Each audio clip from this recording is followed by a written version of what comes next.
감사합니다. 오늘 이 탄소 중립 시대라는 대변화의 주제 아래에서 저는 실제 선박에서 어떠한 새로운 선박들이 나타날 수 있을지 배에 관한 이야기를 하고자 합니다. 저는 조선소에서 근무하고 배를 좋아합니다. 그래서 배에 대한 책도 많이 보고 그랬는데 헨드리 발리니라는 인류학자가 예전에 배라는 책을 지었습니다. 그런데 그 책이 제목이 워낙 멋있어 보여서 집에 갖고 와봤더니 첫 줄에 나온 글자는 배의 시대는 끝났다, 배는 죽었다, 이런 글귀였습니다. 상당히 책을 잘못 샀나? 그런 생각이 들었는데, 근데 지금 그 책을 좀 읽다 보니까는 그 사람의 말이 틀린 게 아니에요. 왜냐하면 그 사람이 그 책을 쓴 거는 1940년대, 3, 40년대로서 당시에 생각했던 배는 사람과 물건을 나르는 그러한 교통수단입니다. 우리가 이제 유럽 여행 가고 해외여행 갈 때, 뭐 코로나 때 힘들긴 하지만 비행기 타지 배를 타지는 않지 않습니까? 그러니까 사람을 운송하기 위한 선박의 목적, 그러한 목적의 선박의 시대는 이미 끝난 겁니다. 관광이 아니면. 그래도 불구하고 제가 조선소에서 매달 월급을 받을 수 있는 것은 이제 선박은 새로운 용도가 있기 때문이죠. 컨테이너 박스라는 세계 물류의 커다란 변화를 일으킨 혁명이 있었고, 그리고 지금은 오일앤가스라는 에너지 캐리어로서 선박이 중요성이 높아진 것입니다. 그런데 탄소 중립 사회로 간다면은 화석 연료 사용하지 않는다는데 조선소는 어떻게 하지? 그 다음은 무엇일까? 그런 의문을 갖게 됩니다. 글로벌 메가 트렌드 관점을 봤을 때 저희가 수소 얘기를 많이 하고 탄소 중립 얘기를 많이 합니다. 그런데 이 배에서는 예를 들어 수소 본다면 두 가지를 분류해서 봐야 됩니다. 하나는 배에서 운송하는 화물로서의 그 수소가 있고, 또 하나는 배에서 사용하는 연료로서 그런 수소 같은 무탄소 연료가 있습니다. 앞에서 발표하신 내용이나 뒤에 있는 내용은 주로 이제 선박의 연료 관점으로 소개된 걸 이해하고 있고요. 그것이 이 표에서는 B라고 구분된 카테고리입니다. 이러한 선박의 연료로서 탄소 중립 연료의 성장을 이끄는 동기는 환경 규제라든지 배 자체의 운영입니다. 그런데 탄소 중립 사회를 말할 때 더 커다란 축은 파워 인더스트리에서 필요로 하는 에너지원입니다. 배는 이 에너지원을 화물로서 LNG나 오일처럼 대용량의 화물로서 운반해서 나릅니다. 그런데 탄소 중립 사회로 가면은 화석연료가 이제 적게 쓰이고 신재생 에너지가 쓴다 하니까 고민이 되는 것입니다. 그런데 우리가 왜 탄소 중립 사회가 되면은 수소가 중요해지냐? 아시다시피 신재생 에너지는 그 간헐성 때문에 불규칙적인 생산 때문에 실제 생산되는 전기의 30% 정도밖에 그리드에 얽혀서 사용하지 못합니다. 그렇기 때문에 나머지 70% 이상을 저장할 수 있는 ESS, 에너지 스토리지가 필요하고, 친환경적이고 가장 효율 좋은 스토리지가 바로 수소입니다. 그렇기 때문에 저희가 탄소 중립 사회로 가고 수소 사회로 간다면은 당연히 수소에 대한 어떤 글로벌 디맨드가 커지기 때문에 이것은 단순히 자체적으로 생산하는 게 아니고 바다를 통해서 물동량이 늘어날 것입니다. 그런데 한 가지 다행스러운 것은 오른쪽 아래 그래프를 보시면은 2020년도에 클락슨이 이제 해상 물동량 예측한 것인데 2050년까지 예측한 것인데 자세히 보면은 핑크색으로 되어 있는 오일은 약간 좀 줄은 것도 같아요. 그런데 회색이 LNG and LPG입니다. LNG, LPG는 2020년도에 비해서는 엄청나게 늘어납니다. 저희가 탄소 중립 사회로 가는 그 과정에서는 오래 걸린 긴 시간이 걸리고, 그리고 세계의 글로벌 어떤 에너지 규모 점점 커지기 때문에 LNG, LPG의 수요는 앞으로 더욱더 늘어날 것입니다. 이것을 왜 보여드렸냐면은 탄소 중립 사회로 가고 저희가 수소, 암모니아 이런 것들 얘기한다고 해서 기존의 선박 물동량을 줄여서 저희의 먹거리가 줄는 게 아니고 오히려 새로운 먹거리가, 이 해양 쪽에는 새로운 기회가, 새로운 선박이 나타나는 것입니다. 수소 에너지를 운송하는 방법은 크게 세 가지가 있습니다. 하나는 액화수소, 또 하나는 암모니아, LOHC도 있는데 LOHC는 상대적으로 약간 요즘 좀 주춤하고 있고요. 또 다른 방법은 앞에서도 LNG, LPG 물동량이 있는 것처럼 LNG나 LPG를 운송한 다음에 소비처에서 이것을 활용해서 수소를 만든 것입니다. 근데 그럴 경우에는 이 과정에서 CO2가 발생합니다. 우리가 탄소 중립을 가려면은 이 중간 과정에 발생된 CO2를 처리해야 되고, 바로 이게 분리수소죠. 블루수소로 가면은 CO2에 대한 물동량이 증가할 수 있습니다. 그래서 CO2 운반선도 생각해 볼 수가 있는 것입니다. 저희가 바라보는 탄소 중립 시대에 새로운 신제품이 어떤 것도 있는지 이미 앞에서 살짝 말씀드렸습니다. 그리고 이런 것들에 대해서 저희 그룹은 어떤 준비를 하고 있는지를 설명하면서 마무리하겠습니다. 먼저 암모니아는 지금 현재 저희가 쉽게 기술적으로 접근할 수 있는 수소 에너지 캐리어입니다. 저희 회사는 LPG 운반선에서 명시공이 세계 점유율 1위를 차지하고 있습니다. 근데 LPG 운반선은 LNG 운반선과 다르게 LNG 운반선은 말 그대로 LNG라는 화물을 여러 개 탱크에 전부 다 싣는 건데 LPG 운반선은 복수의 탱크를 갖고 있는데 각각의 탱크에 다른 화물을 많이 싣습니다. 예를 들어서 한 탱크는 프로판, 한 탱크는 부탄을 싣는 거죠. 그리고 이런 LPG 운반선의 표준 화물로서 이미 암모니아가 되어 있습니다. 다시 말해서 이미 암모니아는 선박으로 운송되어 있고 이 암모니아 운송하는 선박인 LPG 캐리어는 이미 한국에 있는 조선소가 세계 1위의 역량을 갖고 있습니다. 물론 암모니아에 대해서도 새로운 선박이 나옵니다. 무슨 말이냐면은 지금까지 운송하는 암모니아는 LPG를 운반선의 하나의 그냥 카고였는데 이제 정말로 탄소 중립 사회로 가고 물동량이 증가하면은 암모니아 전용 운반선이 나온 것이죠. 그래서 저희 회사는 올해 91K 이런 대형의 암모니아 전용 운반선에 대한 기본 설계를 마치고 성급 인증을 받았습니다. 그리고 LNG 연료 추진선이 요즘 얘기가 많이 나오는데 LNG 연료 추진선도 그 시작은 LNG 운반선이거든요.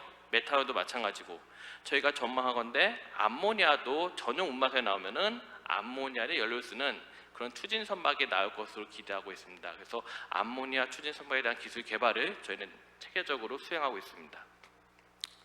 다음은 수소입니다. 수소 자체인데 왼쪽 밑에 있는 그림은 선박 쪽 하시는 분들 많이 보셨을 겁니다. 가와사키에서 건조한 에카수소 실험선입니다. 그 해외 기사를 보면은 익스페리먼트 쉽이라고 표현하는 데도 많이 있어요. 무슨 말이냐면은 이거는 실제 상업용으로 운용하기 위한 배가 아니고 보신 것처럼 배의 길이는 굉장히 긴데 탱크는 작지 않습니까? 요만큼의 수소를 운송해서 상업용으로 돈을 벌 수 없는 거죠. 이것은 해상 환경에서 에카수소가 얼만큼 안정적으로 운영될 수 있나 보는 실험선입니다. 그리고 가운데 있는 것은 호주 쪽에 있는 GEV라는 회사가 이 회사는 원래 CNG 선박을 개발한 회사입니다. 이 CNG 타입의 수소 운반선을 요즘 개발하고 있고요. 그리고 제 오른쪽은 저희 그룹이 올해 개발한 현대 LH2 캐리어 개념 선박입니다.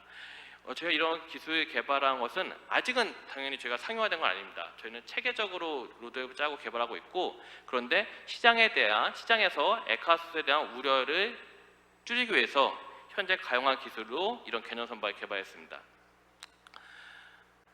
저희가 작년에 20K 에카수소 운반선에 대한 기본 설계에 대한 ARP 받았고요. 그래서 즉 왼쪽에 있는 글씨처럼 선박 자체에 먼저 저희가 그려봤고 그리고 올해 초에 한국 선급과 같이 저희가 수소 선박에 대한 국제 규정을 개발하고 있습니다.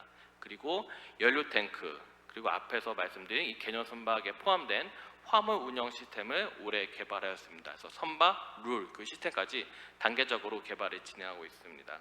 그럼 왜 저희 선박이 현재 시장의 어떤 우려를 줄이기 위한 기술이냐?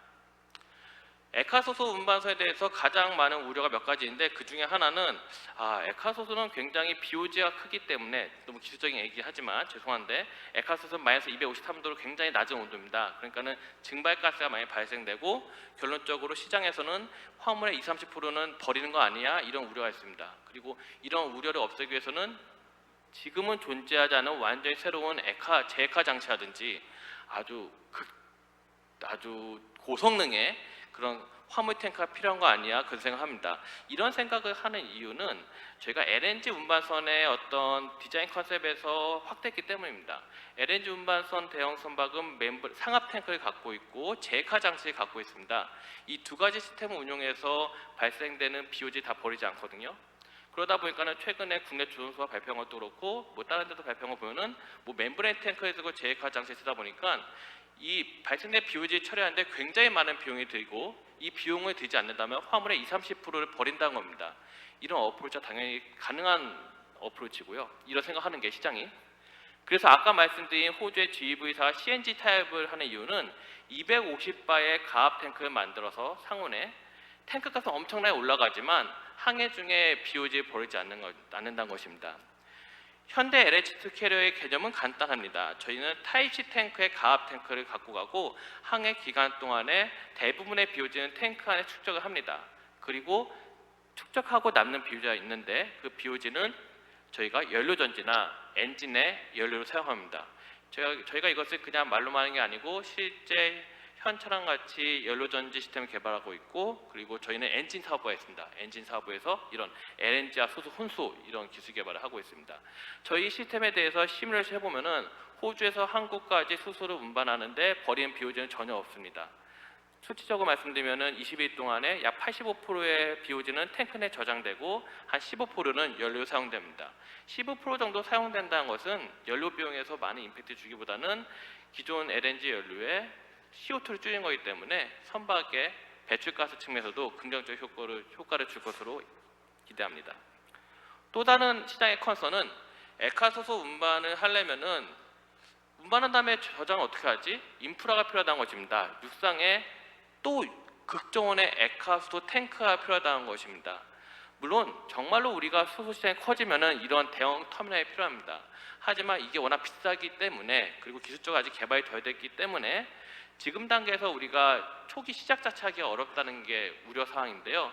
그래서 저희는 일종의 브릿지 기술로서 수소 재기화 장치 시스템을 이 배에 탑재했습니다. 재기화 시스템은 LNG에는 이미 상용화된 시스템입니다.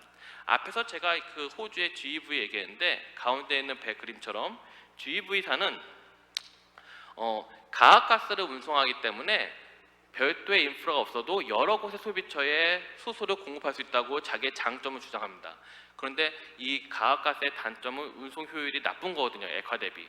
그래서 현대 LH2 캐리어는 액화 상태로 운송을 하고 대신에 재기화 시스템을 갖추고 있기 때문에 수소 사회가 커지기 전인 초기 단계에서 저희가 여러 곳의 소비처로 멀티 디스트리뷰션이 가능한 그런 솔루션을 개발했습니다. 그래서 이러한 컨셉들을 반영해서 이게 그린 개념 선박이고요. 그냥 저희가 디자인으로만 그린 게 아니고 이런 디자인 필로소피가 반영해서 이런 LH2 캐리어를 저희가 개념 선박을 발표했고 약간은 좀 단계적으로 이걸 공개하고 있습니다. 그래서 해외 선사하고도 좀 이야기하고 있고요. 그래서 저희가 이걸 바탕으로 시장을 개척하려고 합니다. 마지막으로 CO2 캐리어 얘기하겠습니다. 앞에서 말씀드린 것처럼 CO2가 블루수소를 완성하는 데는 CO2 처리가 반드시 필요합니다. 그런데 CO2 저장소는 항상 바로 집 앞에만 있는 게 아니거든요. 그래서 멀리 바다 건너서 호주나 중동으로 운반할 수 있고, 그래서 CO2 캐리어가 나올 것입니다. 사실 CO2 캐리어는 코카콜라 같은 식음료 쪽에서는 이미 있는 배인데 그것은 자그마한 배고요. 미래 탄소 중립 사회에서는 대형 CO2 캐리어가 필요할 것이고, 대형 선박과 소형 선박은 적용된 기술이 다릅니다. 그래서 저희는 20K, 40K CO2 캐리어에 대한 기본 설계 인증을 올해 받았고, 여기에 대한 핵심 기술을 오늘 담지 못했지만 저희가 단계적으로 개발하고 있습니다. 그리고 선박만 바뀐 게 아닙니다. CO2 캐리어가 만약에 상용화되면은 결국 CO2 지중 저장은 가장 유력한 게 바다 밑에 있는 지중 저장이고, 그러면 저희가 해양 플랜트 사업들이 오일앤가스에 집중되어 있지만 이런 탄소 중립 시대에 맞는 그 새로운 CO2 인젝션 플랫폼이 나올 것입니다. 그리고 수소의 어떤 운송과 저장뿐 아니고 생산 단계에서도 저희가 이제 신재생 에너지가 어떤 지리적 환경 제약 때문에 바다로 많이 가지 않습니까? 예를 들어서 저희가 오프쇼어 윈드팜을 만들고 거기서 바로 플랜트에서 수소를 생산하는 그런 새로운 그린 수소 프로덕션 오프쇼어 플랫폼도 저희가 새로운 신제품으로 주목할 필요가 있습니다. 네, 이상으로 제가 탄소 중립 시대에서 선박 쪽 그리고 플랜트 쪽에서 저희가 예상되는 새로운 신제품들을 말씀드렸고요. 저희 그룹은 오늘 발표는 바다로 한정되어 있지만 바다에서 시작해서 전체 밸류체인, 저희는 오일뱅크 들고 건설 기계도 있기 때문에 전체 수소 밸류체인을 2030년까지 구축하려고 합니다. 그리고 특히 해상 쪽에는 저희가 사회적인 책임을 갖고 수소에 대한 솔루션을 계속 개발해 나가겠습니다. 감사합니다.